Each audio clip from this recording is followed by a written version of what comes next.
आज हम जाजोद गांव में हैं और यहाँ एक ऐसे शिक्षा रत्न से हमने मुलाकात की है जो आने वाली पीढ़ियों के लिए भी प्रेरणादायी है। हम आज मुलाकात करवाएंगे आपकी कायम रत्न सूबेदार इकबाल खां साहब से, जिन्होंने शिक्षा के क्षेत्र में मिसाल कायम की है। आपकी पूरी फैमिली एजुकेशन से जुड़ी हुई है। 5 भाइयों में 4 सरकारी सेवा में, खासतौर से सेना से इस परिवार का लगाव बहुत शानदार रहा है। और बच्चों में भी अब जिक्र करेंगे तो 3 गवर्नमेंट जॉब में, इनका जो पोता है अनीस खान वो भी गवर्नमेंट जॉब में है। तो कायम रत्न सूबेदार इकबाल खां से मुलाकात करना इसलिए भी ज़रूरी हो गया था कि वो 76 वर्ष के विद्यार्थी हैं।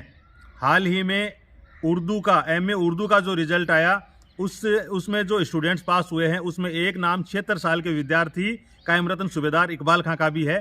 और आपने रिटायरमेंट के बाद 6 अलग अलग विषयों में, टोटल 7 विषयों में आप PG कर चुके हैं, MA कर चुके हैं। तो इसलिए एक जो हदीस है, हुजूर सल्लल्लाहु अलैहि वसल्लम ने फरमाया, इल्म हासिल करो माँ की गोद से लेकर कब्र में जाने तक। तो निश्चित रूप से 76 साल की उम्र में भी आप विद्यार्थी हैं, तो उस हदीस को भी फॉलो कर रहे हैं, जिन्होंने सिर्फ पढ़ा नहीं बल्कि हकीकत में कर करके दिखा दिया है। निश्चित रूप से आपका ये जुनून, शिक्षा के प्रति लगाव है, वो काबिल तारीफ़ है। हमारी आमद इस गांव में लगभग 200 वर्ष पहले से है और जहाँ तक मुझे याद है उसमें हमारे सबसे पहले जो बुजुर्ग हैं उनका नाम तारुक खां जी था। उनके 2 बेटे थे, हैदर खां जी और सादे खां जी। हैदर खां जी के 4 बेटे थे, महमदू खां जी, अलीम खां जी, करीम खां जी और आलमगीर खां जी। महमदू खां जी के 3 बेटे थे, महमूद खां जी, मुशरफ खां जी, जिनको मुशरफ खां जी कहते हैं, महमूद खां जी या मुशरफ खां जी उर्फ है वो।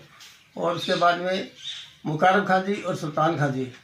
सुल्तान खां जी के 5 बेटे हैं, जिनमें एक मैं सबसे बड़ा, इकबाल खान, उसके बाद खुर्शीद खान, फिर नियामत खान, इब्राहिम खां और शमशेर खां। मेरी माँ का नाम आयशा और पिताजी का नाम सुल्तान खां। हम चूँकि क्या हुआ कि महमूद खां जी की संतान नहीं थी तो हम उनके दत्तक पुत्र हैं। एक मैं इकबाल खान और दूसरा रिसलदार खुर्शीद खां। उसी लिहाज से और महमूद खां जी के लिहाज से मेरे पिताजी का नाम बहरू खां और मुशरफ खां या मनीरा है। उसके बाद में जो सुल्तान खां जी हैं उनके 4 बेटे और 3 बेटियां हैं। मेरी माँ आयशा, जिनका सुल्तान खां जी से पहला शादी हुआ था, वो रतनगढ़ की है। और मेरी माँ मनीरा, जिनका मैं दत्तक पुत्र हूँ, वो छोटी बेरी की थी। मेरी ससुराल छोटी बेरी में ही है। रिसलदार ताज मोहम्मद साहब मेरे ससुर थे और CI DSP नेक साहब मेरे ब्रदर इन लॉ हैं। मेरे 4 बेटे, 1 बेटी है। मेरी बेटी अनवर बानो और मेरे दामाद इंस्पेक्टर हिदायत खान जी बड़ी छापरी के हैं। और मेरा बेटा नासिर खान थानेदार जोधपुर। उसके बाद हमीद खान, वो सिक्योरिटी गार्ड में है अबू धाबी में। और उसके बाद सबीर अली खान शिक्षक है और सलीम खान भी शिक्षक है। मैंने 1966 में higher secondary Raghunath senior secondary school, Raghunath higher secondary school Lakshman से पास किया। जहाँ तक शिक्षा का प्राप्ति का प्रश्न है, सबसे पहले मैंने MA राजनीति विज्ञान में किया, 1975 में किया। अंग्रेजी साहित्य में 2007 में किया। उसके बाद लोक प्रशासन 2011 में, इतिहास 2014 में, हिंदी साहित्य 2017 में और उर्दू साहित्य 2022 में किया। जब सेना में आप गए थे तब क्या क्वालिफिकेशन थी आपकी? उस वक्त मैं सिर्फ हायर सेकेंडरी पास करके गया था। उसके बाद ये सारी उपलब्धियाँ वो बाद में हासिल की है। और एक राजनीति विज्ञान को जो मैंने सेवा में रहते हुए किया था, उसके अलावा सारी 6 सब्जेक्ट हैं वो मैंने 60 साल की उम्र के बाद में किए हैं। और उसमें भी 3 लिटरेचर हैं।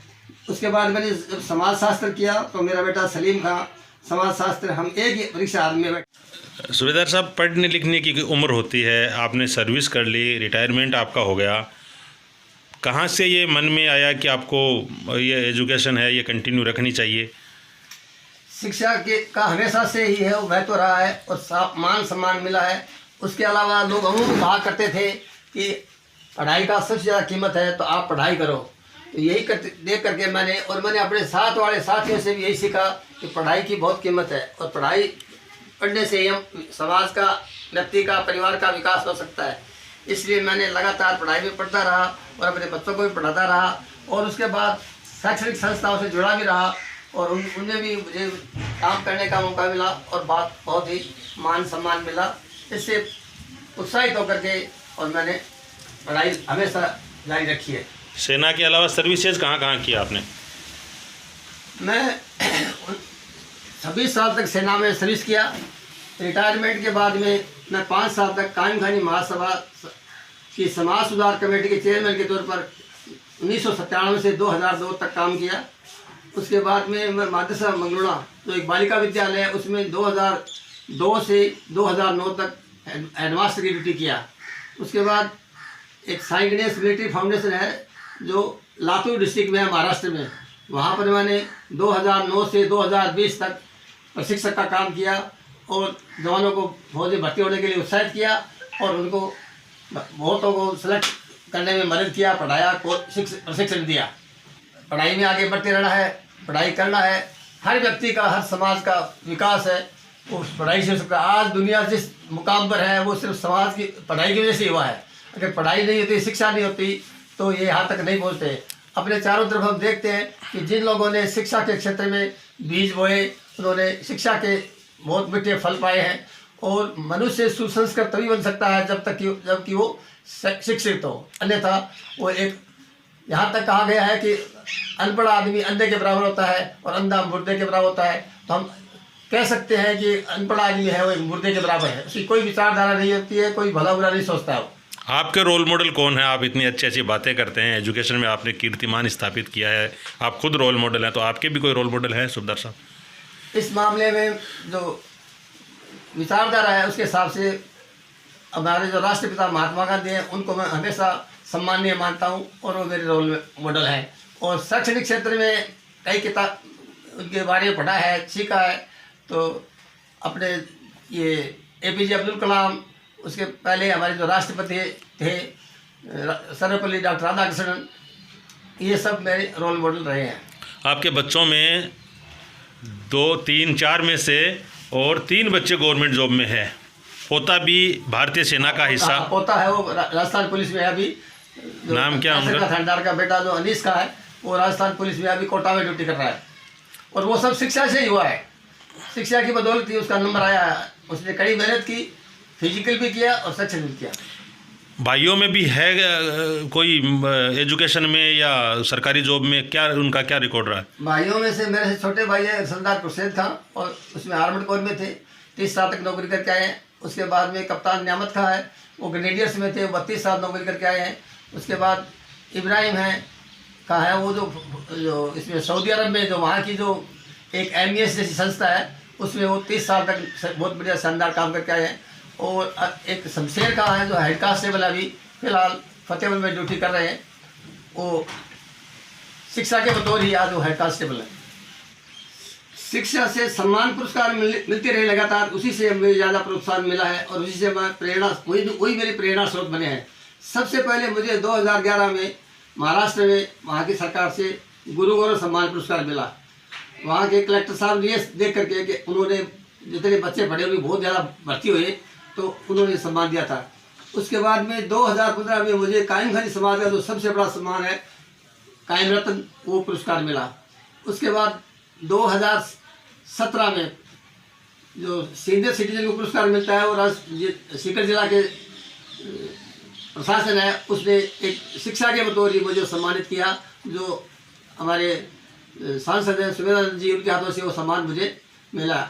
इसी के बाद 2017 में ही जिला स्टेडियम सीकर में कलेक्टर साहब और मंत्री महोदय और SP साहब और सांसद महोदय इनके द्वारा मुझे सम्मानित किया गया, जो मेरे लिए बहुत ही अपूर्णीय यादगार है। उसके बाद 2019 में मुझे शिक्षक रत्न मिला और 2019 में पहले मुझे Nawab Qayam Khan memorial international society London द्वारा life time achievement award in education मिला। और उसके बाद मुझे 2020 में शिक्षक रत्न पुरस्कार महाराष्ट्र सरकार द्वारा ही अहमदपुर जिला लातूर में मिला। इसके अलावा 2020 में ही मुझे शेखावट यूनिवर्सिटी के वाइस चांसलर साहब के हाथों भगवान दास तौरी कॉलेज में पुरातन छात्र सम्मान पुरस्कार मिला है कि मैं इनके परिवार का सदस्य हूँ, क्योंकि गगन में लाखों तारे हैं, चांद आकाश की शान है और अनुशासन कायम वतन परिवार की पहचान है।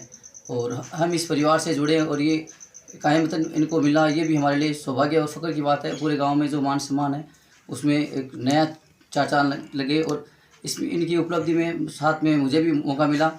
2009 में मैंने इनके साथ समाजशास्त्र से तौदी कॉलेज में MA किया। उसके बाद 2014 में पुनः मुझे मौका मिला इतिहास से MA करने का। ये और उसमें एक सबसे बड़ी खास बात ये भी थी कि परीक्षा हाल भी एक ही था और हम आसपास भी सीट मिले थे। और उसके बाद क्रम संख्या जो रोल नंबर अंकित होते हैं जो मार्कशीट में, वो भी आगे पीछे अंकित हुए मिले, जो कि एक अपने आप में एक संयोग था। और ये हमारे लिए बहुत ही सौभाग्य। बाकी पढ़ने में प्रेरणा मिली और इनके साथ डिस्कस करके पढ़ने से याद ज़्यादा आता था और पढ़ाई में सुधार भी ज़्यादा हुआ। लोग जिक्र करते हैं कि सुबेदार साहब 70 साल की उम्र में परीक्षा दे रहे हैं, औरतों में भी ये जिक्र होता है। आपको कैसा फील होता है ये सुनकर? ये सुन के तो बहुत अच्छा फील होता है, लेकिन एक सबसे बड़े अचंभे की बात ये थी कि इनके मतलब ज़िंदगी में कभी भी कहीं भी उर्दू जैसा सब्जेक्ट इनके नहीं था। ये शुरू से मतलब संस्कृत के विद्वान थे एक तरह से, और लगभग कहीं इन्होंने कोई आलिम से नहीं पढ़ा, कोई मौलवी से नहीं पढ़ा, किसी उस्ताद से नहीं पढ़ा। उर्दू को इनको अलिफ भी नहीं आता था। जब लोग इनको बहुत से लोग से टोकने लग गए कि आपने इंग्लिश से कर लिया, उससे कर लिया और आप तो उर्दू से करके दिखाओ, तो इनके लिए ये हो गया बहुत बड़ा चैलेंज। इन्होंने सोचा कि उर्दू से कैसे करेंगे, क्योंकि उर्दू तो आती ही नहीं थी बिल्कुल ही।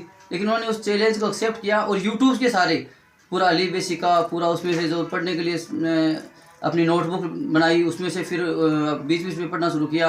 और उसके बाद MA का फॉर्म भरे, उनके लिए कोई चैलेंज हो गया कि अब की बार पता नहीं ले तो लिया, अब होगा क्या पता नहीं। लेकिन फिर क्या हुआ रिजल्ट? ईश्वर ने साथ दिया, मालिक ने साथ दिया, परवरदिगार ने साथ दिया और MA प्रीवियस और फाइनल दोनों में क्लियर हो गया और MA उर्दू से इनकी पास हो गई। ये बहुत बड़ी खुशी की बात थी कि सीधा किसी स्टूडेंट्स के कहीं उर्दू देखा ही नहीं और उसने MA उर्दू से कर लिया हो। ये चारों तरफ ये अचंभे की बात है। मुझे ये बताते हुए अत्यंत हर्ष और गर्व महसूस होता है कि कायम रतन सूबेदार इकबाल खां जाजोद युवा पीढ़ी के लिए बहुत बड़ी प्रेरणा स्रोत है। आप तौदी महाविद्यालय में 1966 के एनरोल्ड स्टूडेंट हैं और भारतीय सेना में सर्विस करने के पश्चात रिटायरमेंट के बाद जहां हर आदमी ये सोचता है कि अब मैं आरामदायक ज़िंदगी व्यतीत करूं, उन्होंने जो है शिक्षा की अलग जगाने के लिए समाज में 7 विषयों में जो है स्नातकोत्तर की डिग्री प्राप्त की रिटायरमेंट के पश्चात, और उसमें 3 साहित्य में भी उन्होंने जो है स्नातकोत्तर डिग्री हासिल की है। और इससे उन्होंने संदेश दिया है कि शिक्षा से ही समाज का उत्थान संभव है। और आपको तौदी महाविद्यालय के वार्षिकोत्सव पर शेखावाटी विश्वविद्यालय के पूर्व कुलपति BL शर्मा जी द्वारा भी सम्मानित किया गया। आप वास्तव में युवा पीढ़ी के लिए प्रेरणा स्रोत हैं। गाँव के अंदर सेवानिवृत्त सूबेदार इकबाल खां जी का आवास है। इकबाल खां जी भारतीय सेना के अंदर सूबेदार थे और सेवानिवृत्ति के पश्चात अपने गांव में आए। उन्होंने गांव की सेवा के साथ में ही अध्ययन का कार्य भी चालू किया और एक एक करके जैसे हिंदी साहित्य है, अंग्रेजी साहित्य है, उर्दू साहित्य है, 7 विषयों में MA कर लिया है। 7 विषयों में कोई व्यक्ति सेवानिवृत्ति के बाद में MA करे, एक बहुत बड़ी गौरव की बात है। और इसलिए मैं कह सकता हूँ कि गौरव धरा ये गर्व से करते गौरव गान इकबाल खां जी है जाजोद की पहचान। तो इकबाल खां जी एक आलिम है, विद्वान है और इन्होंने अपने जीवन के अंदर। Hello everyone, this is Naushad Khan, founder director infinite eduverse private limited Sikar. Defence personnels और पुलिस पर्सनल्स के वे बच्चे जो डॉक्टर इंजीनियर बनना चाहते हैं उनके लिए इनफाइनाइट एजुवर्स लेके आया है एक बेहतरीन स्कॉलरशिप। वो बच्चे जो डॉक्टर इंजीनियर बनना चाहते हैं, डिफेंस और पुलिस बैकग्राउंड से हैं, उनके लिए इनफाइनाइट एजुवर्स जो है ट्यूशन फीस में 50% स्कॉलरशिप देगा। इनफाइनाइट एजुवर्स में आपको मिलेगा छोटे batch, personal monitoring, highest selection ratio. तो आज ही जुड़े इनफाइनाइट एजुवर्स के साथ और अपने डॉक्टर इंजीनियर बनने के सपने को साकार करें। Thank you.